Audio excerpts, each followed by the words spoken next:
我现在才知道，这道菜是广东有钱人最爱吃的一道素菜，寓意生财生财。你要是学会了以后，你也能成为有钱人。清水中加1勺小苏打，搅匀化开。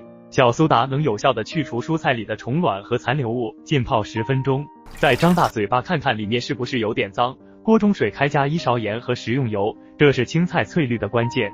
烫10几秒，捞出装盘，碗中加蒜末、红椒丝，用热油激发香味，调味就简单了，只需要放点这个大厨调配好的白灼汁，用来做白灼虾都非常好吃，搅拌均匀淋在生菜上即可。这样做生菜可比大鱼大肉好吃多了。